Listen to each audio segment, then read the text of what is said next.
이 시간 말씀은 레위기 20장 26절과 27절입니다. 레위기 20장 26절과 27절을 개역 한글 성경으로 읽어드리겠습니다. 너희는 내게 거룩할지어다. 이는 나 여호와가 거룩하고 내가 또 너희로 나의 소유를 삼으려고 너희를 만민 중에서 구별하였음이니라. 남자나 여자가 신접하거나 박수가 되거든 반드시 죽일지니 곧 돌로 그를 치라. 그 피가 자기에게로 돌아가리라. 아멘. 레위기 말씀은 어쩌면 이 땅을 살아가는 21세기 우리 한국교회의 성도들에게 매우 낯선 책으로 남아있는 그런 책이 아닌가 합니다. 레위기는 대부분의 사람들의 머릿속에는 제사장을 위한 책, 번제라고 하는 지금은 결코 드리지 않는 동물 제사를 드리는 요령을 적어놓은 책, 이쯤으로 생각하기가 너무나도 쉽습니다. 그래서 대부분의 사람들은 레위기를 열어서 읽기 시작하지만 불과 몇 장을 지나지 않아서 너무나도 낯설고 너무나도 살풍경한 그 풍경이 그림에 잡히면서 내가 도대체 이 레위기를 왜 읽어야 되는가, 이런 회의가 들고 우리의 삶에 아무런 적용점을 찾을 수가 없는 그러한 책으로 여겨지면서 그 책을 건너뛰기가 십상입니다. 보통은 출애굽기를 흥미진진하게 읽고 신명기가 매우 중요하다고 생각을 하지만, 그러나 그 신명기도 한편으로는 이 레위기라고 하는 이 책에 압축된 그 내용을 다시 풀어서 설명해 주는 것이라고 생각해 본다면 이 레위기가 얼마나 중요한 책인지 우리는 아주 깊이 생각하지 않아도 금방 느낄 수가 있습니다. 다시 말하면 예수님께서 산상수훈에서 가르치신 것이 그 핵심이 이 레위기에 있고 레위기의 다름 아니다라고 하는 것을 우리가 생각해 본다면 레위기는 정말 중요한 책입니다. 특히 레위기 18장서부터 20장 마지막 부분까지 거룩한 성도의 삶의 원리를 정리한 내용이다라고 하는 것을 생각해 본다면 이 레위기를 이해하는 것은 정말 중요한 것입니다. 그런데 이 레위기가 어려운 이유는 거룩이라는 말에 있는 것을 우리가 눈치챌 수가 있습니다. 거룩이 무엇인가라고 할 때 우리는 대개 사전적인 의미로 이 거룩을 이해하려고 합니다. 사전에서 어떻게 정의하고 있는가? 신학 사전에서 어떻게 설명하고 있는가? 정말 우리가 성경을 읽고 이해하고 우리의 삶에 적용하는 것이 신학자들이 정리한 사전, 신학 사전을 들여다보고 이해하는 수준이어야 된다면 신앙생활이 얼마나 힘이 들겠습니까?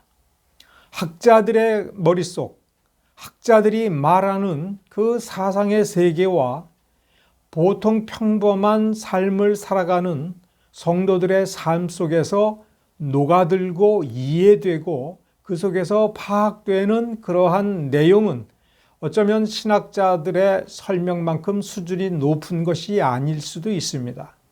어쩌면 우리가 읽는 이 문맥을 통해서 좀 더 쉽게 접근을 하고 이해하고 우리의 삶에 이 말씀이 녹아져 들어와서 우리의 삶을 채우는 말씀이 맞지 않는가, 그런 생각이 들기도 합니다. 먼저 우리는 이 거룩이라고 하는 이 말을 좀 생각을 해봐야 됩니다. 그러나 우리가 먼저 생각을 해야 될 것은 창세기서부터 바로 이 자리까지, 창세기, 출애굽기, 그 다음에 레위기 20장까지의 내용을 통해서 우리는 한 가지 매우 중요한 것을 깨우치고 있어야 됩니다. 창조주 하나님과 우리 피조물은 완벽하게 다른 존재라고 하는 것입니다.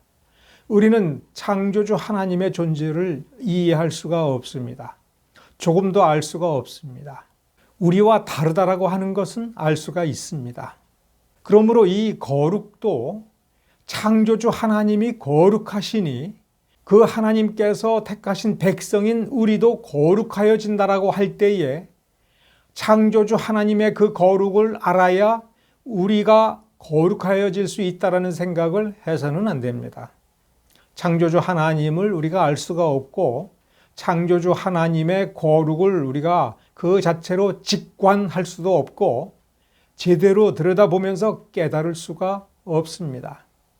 그것은 마치 우리가 아무리 좋은 눈을 가지고 있더라도 저 하늘을 바라보면서 그 하늘에 찬란히 빛나는 태양을 응시하여 태양 그 자체를 들여다보고 알려고 할 때에 오히려 우리의 눈은 금방 멀어지고 손상될 것입니다. 태양을 들여다본다라고 하늘을 아무리 쳐다보아도 사실 우리는 태양을 보는 것이 아니라 태양으로부터 뿜어져 나오는 그 빛을 볼 뿐입니다. 그 빛은 태양이 어떠할 것인가라고 하는 것을 아주 극히 조금 우리가 추상하고 상상할 수 있는 단서는 된다 할지라도 그 빛 자체가 곧 태양이 아닙니다. 우리는 태양을 볼 수가 없고 태양으로부터 뿜어져서 우리에게 다가오는 빛을 알 수 있습니다. 그러나 그 태양이 한밤중에 떠오르는 달에 비추어서 우리가 환한 달을 바라다 볼 때에 우리는 그 달을 자세히 볼 수가 있습니다. 왜냐하면 지구 반대편 저쪽에서 비추는 우리가 지금 밤이어서 태양이 사라져서 없다라고 생각을 하는지 모르지만 실제로는 태양이 그 빛을 뿜어서 저 달에 비추는 것입니다. 그래서 우리는 달을 들여다보고 달에서 반사되는 달빛을 우리는 볼 수가 있는 것입니다. 우리는 하나님의 실체를 들여다볼 수가 없습니다. 하나님께서 우리에게 제시해 주는, 그래서 우리에게 계시가 되는 그 무엇인가를 바라볼 때에 마치 햇빛을 바라볼 때에 눈이 부신 것처럼 도저히 두 눈을 뜨고 그 빛을 온전히 바라볼 수 없는 것처럼 우리 눈이 부시는 것입니다. 그래도 우리가 뭔가 본 것은 있기 때문에 그 빛에 대해서 곰곰이 생각하면서 성령의 도우심으로 무언가를 깨달아가는 것입니다. 우리는 하나님의 거룩은 알 수 없으나 하나님께서 이렇게 하라 그러면 너희가 거룩하여질 것이다 라고 하는 그러한 식의 개념 접근은 가능하다 하는 것입니다. 레위기 18장 1절서부터 아주 구별되는 한 덩어리가 시작이 되어서 20장 마지막, 즉 우리의 본문에서 끝나는데 거기에서는 바로 하나님의 백성다운 거룩한 삶을 살아야 되는데 그러면 어떻게 해야 되느냐라고 하는 부분, 하나님께서 우리에게 가르쳐 주신 거룩한 성도의 삶의 도리 어떻게 해야 되는 것인가 라고 하는 것을 쓰고 있습니다. 레위기 18장 5절에 보면 너희는 나의 규례와 법도를 지키라. 사람이 이를 행하면 그로 인하여 살리라.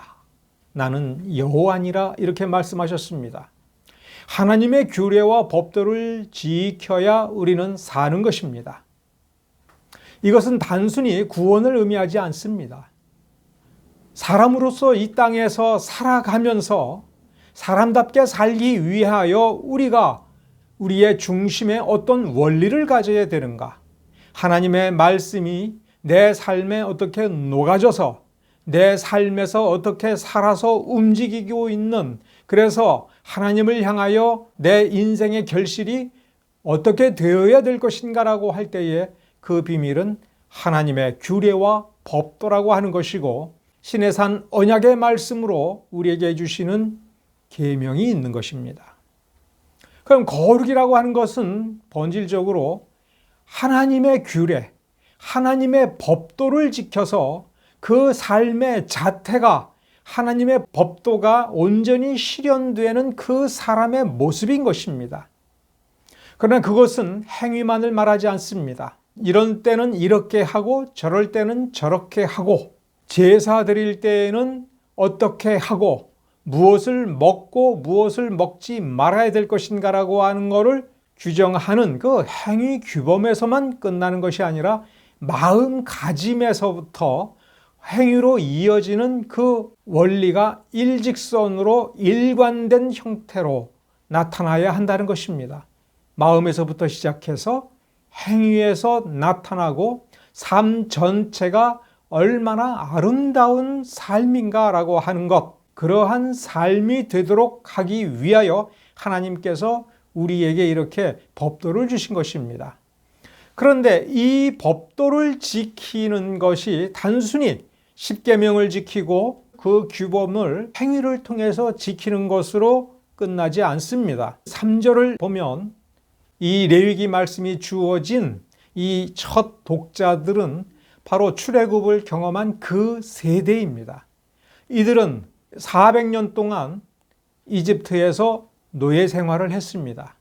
400년 동안 이집트에서 고센 땅에서 별도로 살고 있었습니다마는 종로로 타면서 그들의 우상을 접하고 그들의 풍속을 접했습니다. 그 몸에 배어 있는 것입니다. 광야길에서 그들이 먹을 것이 떨어질 것처럼 보일 때, 물이 떨어질 것처럼 보일 때, 고기를 먹지 못하게 될 것처럼 보일 때, 그리고 광야에서 그들이 지쳐 쓰러질 것처럼 보일 때에 그들의 생각을 지배한 것은 이집트에서 보고 자기도 모르게 몸에 스며든 이집트 우상 숭배에 뿌리를 둔 이집트 문명의 풍속이었습니다.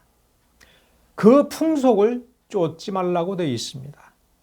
그러므로 이 법도를 통해서 깨달아야 될 것은 자신들이 추구해야 될 삶의 법도가 무엇인지를 명확하게 아는 동시에 자기 속에 스며든 하나님 나라의 법도가 아닌 우상 숭배의 풍속이 어떠한 것인지를 그 원리를 깨닫고 그 원리를 이 삶에서 몰아내야 된다 하는 것입니다. 내 몸에 젖어 있는 세상의 원리, 세속적인 원리, 이방 나라의 원리를 쫓아내야 되는 것입니다. 3절의 후반부에 보면 내가 너희를 인도할 가나안 땅의 풍속과 규례도 행하지 말고, 이건 미래입니다. 너희들이 가나안 땅에 들어가게 되면 그곳에서 그들이 지난 400년 동안 추구해왔던 우상 숭배의 문명을 접하게 되는데 그들의 그 풍속을 따르지 말라. 즉 레위기 18장 1절서부터 5절로 시작해서 레위기 20장까지는 뭐냐면 하나님의 백성의 정체성이 뭐냐라고 하는 것이며 하나님의 백성으로서의 자존감이 어떠해야 한다라고 하는 것을 나타내고 있습니다. 레위기 18장에서 20장까지를 읽어보면서 유대인들은 탁월한 민족이다, 이렇게 생각해서는 안 되는 겁니다. 그런 선민의식을 가져서는 안 되는 것입니다. 모든 인간은 다 똑같다.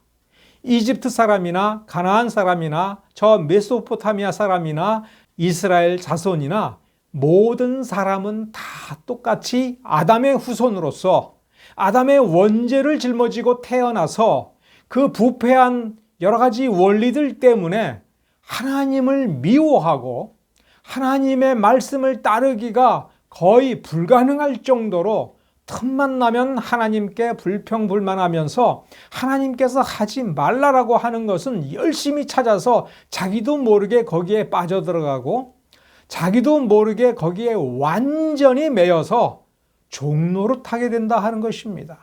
이스라엘 백성들의 지난 400년 역사를 한번 돌이켜 보십시오. 요셉이 살아있을 때에 당당하게 이집트에 내려갔습니다.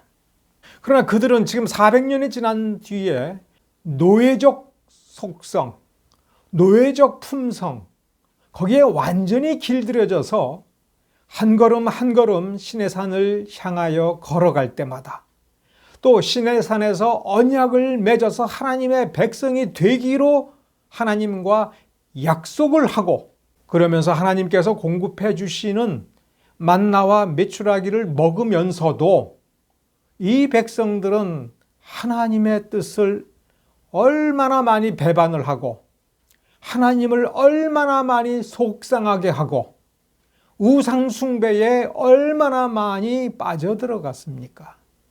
이루 말할 수 없이 거듭거듭 하나님을 속상하게 만들고 정말 하나님 앞에 배은망덕한 사람들이 되었습니다.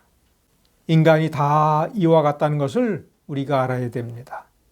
우리 한국 사람이나 저 이집트 사람이나 이스라엘 자손 그 세대나 아시리아 바벨론에 의하여 나라가 멸망되고 포로로 끌려가던 그 사람들이나 인간의 본성이라는 점에서는 다 똑같은 것입니다.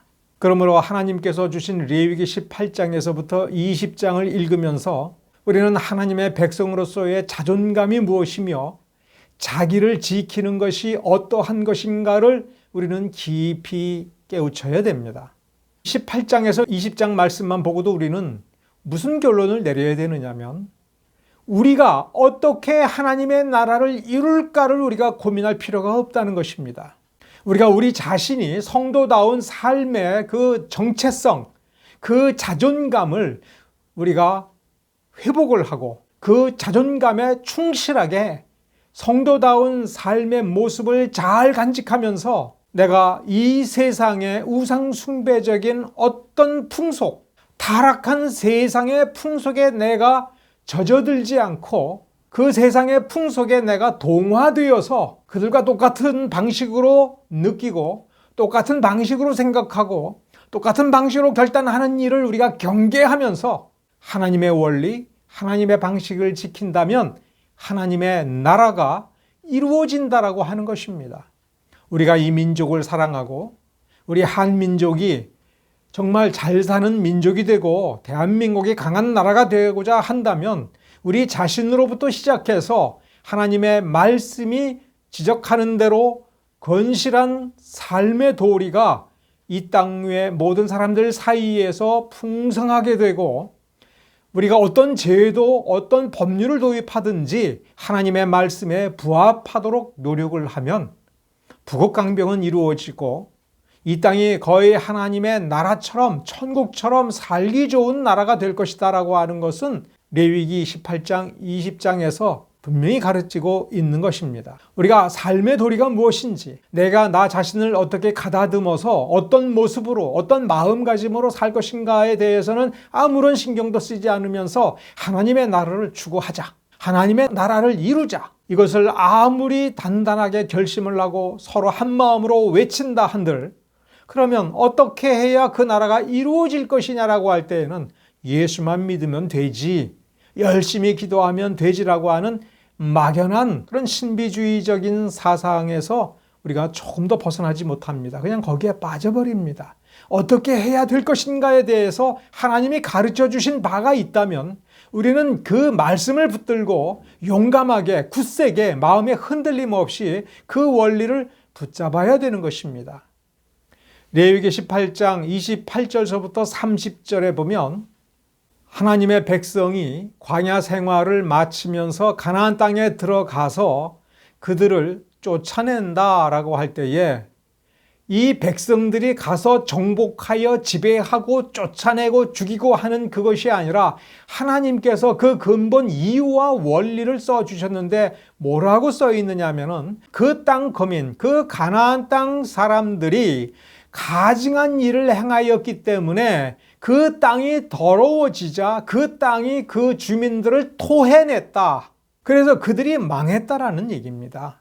그러면서 경고한 것이 뭐냐면 이스라엘 자손들이 그 가나안 땅에 들어가서 이집트 땅에서의 풍속이라든가 가나안 땅에서의 풍속을 쫓아서 하나님의 법도를 훼손하고 하나님의 법도가 이루어지지 않도록 하면은 하나님의 나라가 이루어지지 않는 정도가 아니라 그 땅이 이 백성을 역시 똑같이 토해낼 것이다. 이렇게 경고하고 있는 것입니다. 역사적으로 그 일이 이루어졌습니다. 그래서 아수르에 의하여 북왕국이 멸망을 했고 바벨론에 의하여 유다와 예루살렘이 멸망을 했습니다. 세계사적인 설명에서 나라가 멸망을 했다라는 설명은 흔히 있을 수 있는 설명입니다. 그런데 이 레위기 말씀에서는 그 땅이 그 거민을 토해냈다. 그래서 28절에 보면 너희를 토할까 하노라. 너희도 더럽히면 너희도 토해낼 것이다. 그거를 두려워하라 라고 쓰고 있습니다. 무릇 이 가증한 일을 하나라도 행하는 자는 그 백성 중에서 끊쳐질 것이다. 그러므로 여기서 우리가 중요한 것은, 그러면 이 가증한 일들을 하나님께서 이 앞부분에서 열거하셨는데 그 열거한 것이 무엇이냐라고 굳이 살펴볼 필요가 없습니다. 그 가증한 일이 뭐냐? 그것만 안 하면 되는 거 아니냐? 이렇게 생각한다면 그것은 바리새적인 발상입니다. 우리의 마음의 중심이 하나님의 명령에 있는 겁니다. 그러므로 너희는 내 명령을 지키고, 그러니까 하나님께서 명령하신 그대로 따라 행하는 것인데, 10계명을 지키고 600개가 넘는 그 계명을 다 지키는데 그 중심은 뭐냐면 오직 하나님만 우리의 참 하나님으로 믿고 하나님께서 원하시는 방법으로 하나님을 섬기면서 이 가증한 풍속, 우상 숭배의 그 풍속을 하나라도 쫓지 아니하는 것입니다. 우상 숭배의 풍속을 우리가 쫓게 되면 우리 자신을 더럽히게 되는 것이다, 불결하게 만드는 것이다 라고 쓰고 있습니다. 우리에게 요구하시는 거룩이 무엇인가 라고 하는 것을 명확하게 개념을 잡아야 됩니다. 하나님 말씀대로 하나하나 실천하면서 우리의 버릇, 우리의 습관, 우리의 제도가 하나님의 말씀과 하나님의 말씀에서 하나님께서 우리에게 제시해 주는 세계관과 가치관에 정확하게 부합하는 그것이 거룩이며 그것이 여호와께 우리가 드리는 성결, 여호와께 성결할 때에 그 거룩임을 우리가 알 수가 있는 것이고, 이 세상의 우상 숭배, 여러 이방 종교가 근본적으로 다 우상 숭배인데 그 우상 숭배의 원리, 그 우상 숭배의 원리에서 파생되어 나온 가치관, 그런 규범들을 우리가 하나라도 따르지 아니하는 것입니다. 우리는 또 뭘 하나 더 생각을 해둬야 되냐면, 하나님의 뜻을 안다라고 할 때에는 하나님의 생각을 우리가 알아채서 우리가 어떻게 살아야 되는가라고 하는 것만 가리킨다고 생각해서는 절대로 안 되는 것입니다. 하나님의 뜻을 안다라고 했을 때에는 그러면 내가 어떻게 살아야 될지, 어떻게 행동해야 될지를 분명히 아는 것입니다. 그래서 실천해 내는 것입니다. 그래서 실천의 결과로서 우리의 삶이 하나님께서 원하시는 그 결실을 맺는, 그것을 하나님께서 원하시는 대로 결실을 맺었는가를 따져서 우리의 결실이 하나님 보시기에 합한 것인지 부족한 것인지도 우리가 분명히 알아서 더더욱 노력해서 하나님의 뜻에 완벽하게 부합하는 결실을 내놓을 수 있는 데까지 우리가 노력을 해야 되는 것입니다. 한 가지를 더 예를 들면 이렇게 예를 들 수 있습니다. 하나님은 우리에게 뭘 요구하셨냐면 너희는 공평하라, 너희는 정직하라. 과부와 부자가 재판을 할 때 부자로부터 뇌물을 받고 그 재판을 엉터리로 판결을 하는 그런 재판으로 만들지 마라. 옳은 것은 옳은 것이고 틀린 것은 틀린 것이고, 그래서 정직하게 판결을 내리라라고 하나님은 명령하셨습니다. 그런데 우리가 믿음이 있다라고 하는데 어느 날 보니까 어떤 재판관이 잘못된 재판을 내리고 있습니다. 그래서 가해자를 피해자로 만들고 가난한 피해자를 억울하게 가해자로 만들어서 피눈물을 흘리게 만드는 것을 우리가 눈으로 보고 있습니다. 그럴 때 우리는 어떻게 해야 됩니까? 그럴 때 우리는 하나님은 살아계시니까 언젠가는 저 나쁜 놈에게 천벌을 내리실 거야, 이렇게 생각하고 주여 주여 하면서 기도하면 되는가? 이거 하나님의 뜻을 아는 게 아닙니다. 우리가 하나님의 뜻을 안다면 세상에 이런 일이 있구나, 그럼 이런 일이 다시 벌어지지 않도록 하기 위해서 우리가 무엇을 해야 되는가를 알고 그를 해내서 우리가 알고 있는 이 세상이 하나님 보시기에 하나님의 뜻에 합당하게 하나님의 섭리와 통치가 실현되는, 하나님께서 요구하시는 정의가 실현되는 그 상태로 만들어 놓기 위하여 우리가 무슨 싸움을 싸워야 될 것인가, 어떻게 싸워야 될 것인가를 알고 결국은 해내기 위해서 수십 년이 걸리든 수백 년이 걸리든 그 한 방향을 향하여 나아가야 되는 것입니다. 철학을 조금 한다 하는 사람들, 그리고 신학을 하면서 철학을 좀 아는 척하는 사람들이 늘 붙들면서 정말 골머리 썩는 문제가 있습니다.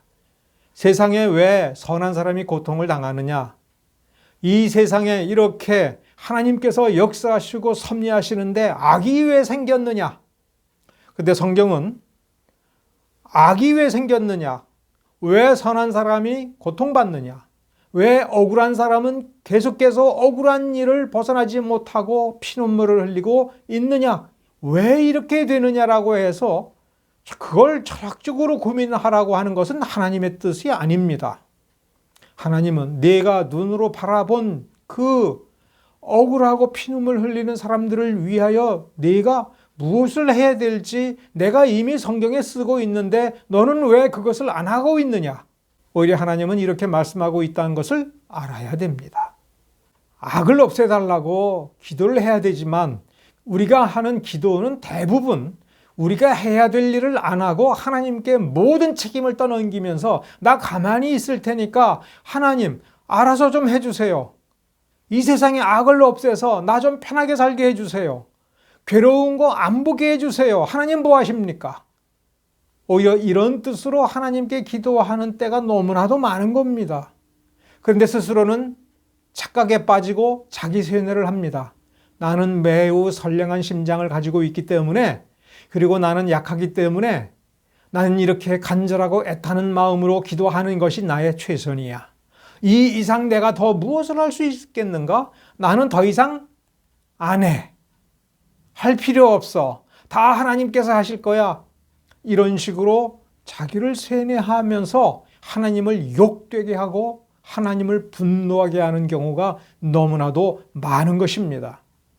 하나님은 오히려 이 말씀을 통해서 우리에게 이렇게 요구하시고 질문하십니다. 그 악을 없애도록 하기 위해서 너는 무엇을 했니? 기도는 당연한 것인데 중요한 건 기도로서 모든 것을 이루는 것이 아니라 내가 내게 명령한 대로 해야 될 것이 있는데 너는 왜 내 명령대로 행하지 아니하느냐? 하나님은 우리를 향하여 그렇게 질문하고 따지고 계신다라고 하면 그것은 참으로 우리에게 난감한 일이지요. 우리는 깨우쳐야 됩니다. 우리가 미약하더라도 이 미약한 내가 무엇을 해야 되나? 이 미약한 내가 여기에서 행해야 될 최선이 무엇인가라고 하는 것을 우리가 깨우쳐야 됩니다. 땅에 속한 것은 하나님께서 우리에게 책임이 있다라고 가르치고 계십니다. 이 땅에 속하고 우리 삶에 속한 것 중에 우리가 마땅히 책임지고 해야 될 일들이 많이 있습니다.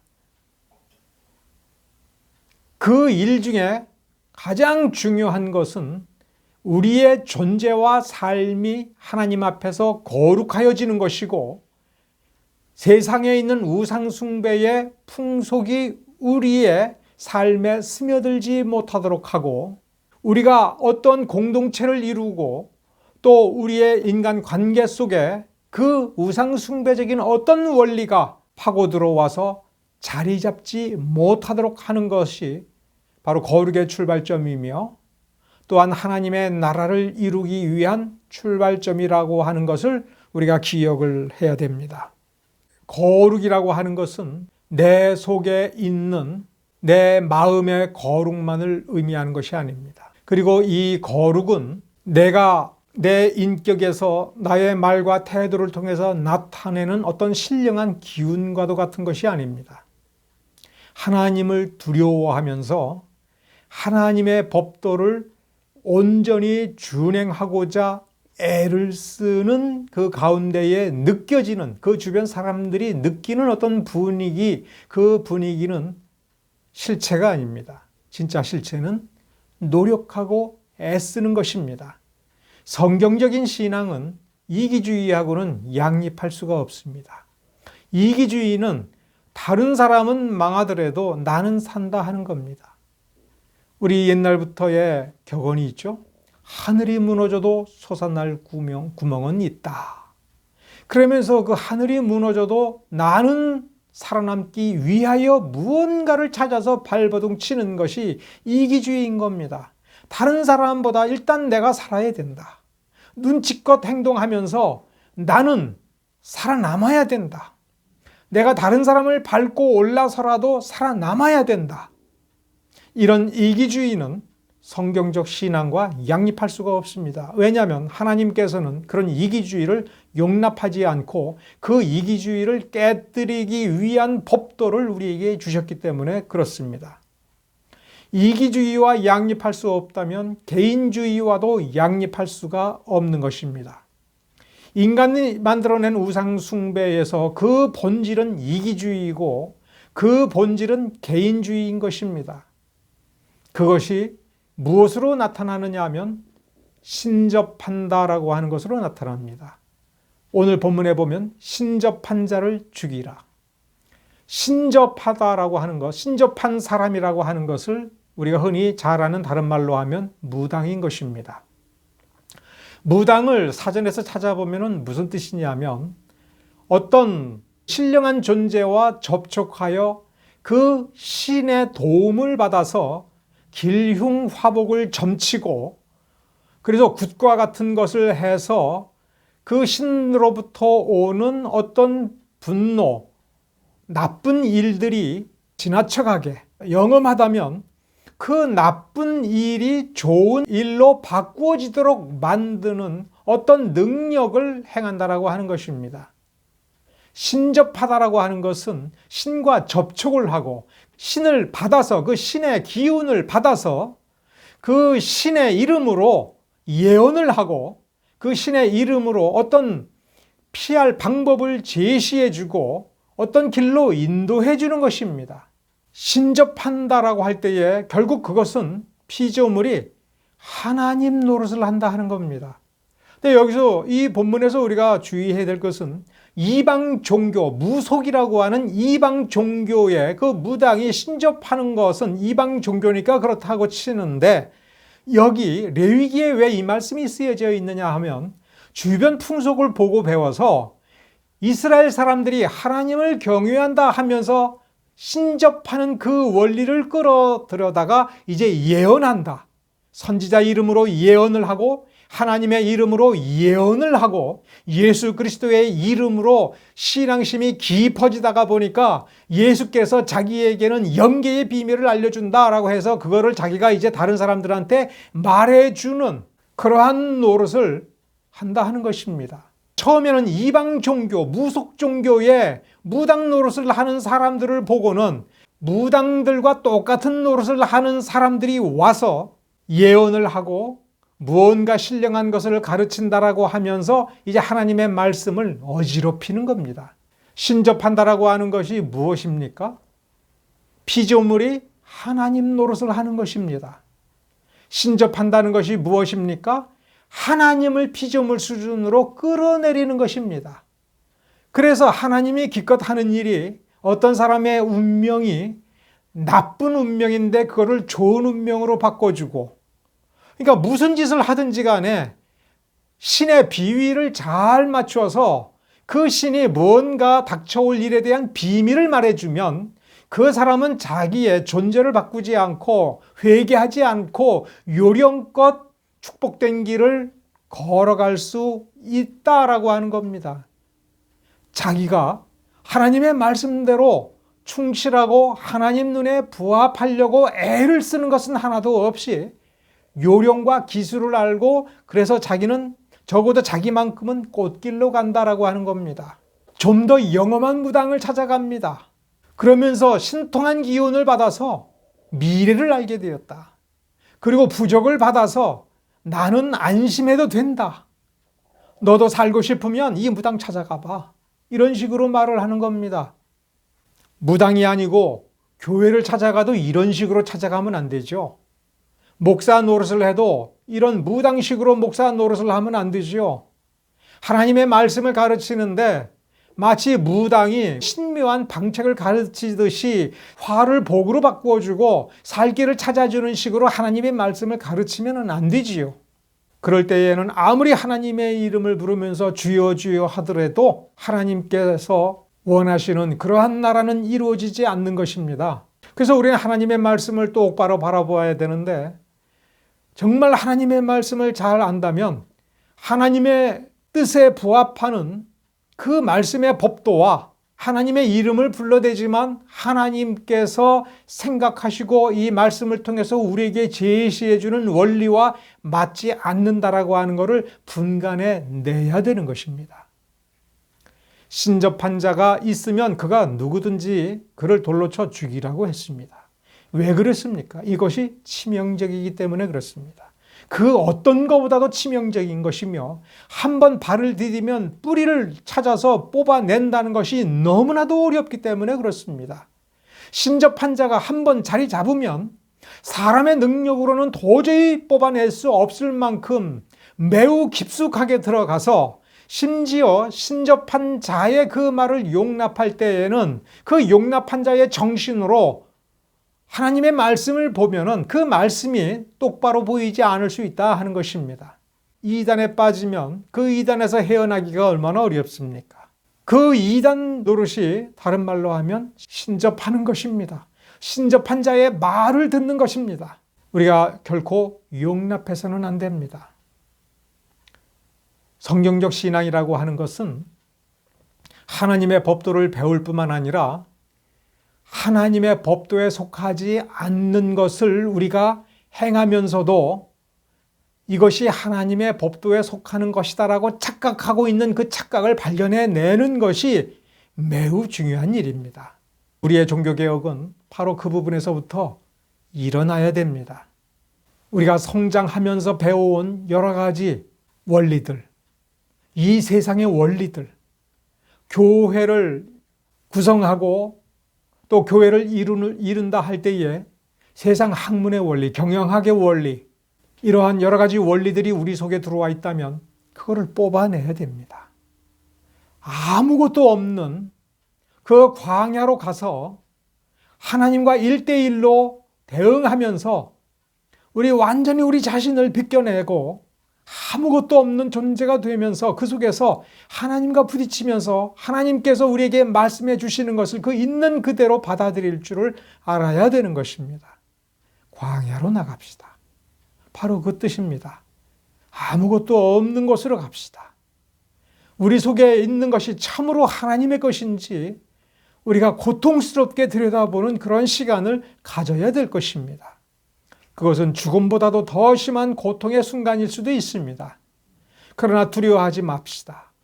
우리 자신을 벗겨내고 우리 자신의 골수를 쪼개는 일을 우리 스스로 한다 할지라도 우리가 아무리 고통스러워도 우리는 죽지 않습니다. 하나님께서 택하셨기 때문에 그러합니다. 우리가 죽을 것 같은 그 고통 속에서도 하나님과 맺은 언약을 기억합시다. 하나님만 섬기기로 한 그 언약을 기억합시다. 하나님께서 우리에게 불러주신 그 명령, 이렇게 하라 저렇게 하라라고 하는 그 말씀만 붙들고 몸부림칩시다. 기도하겠습니다.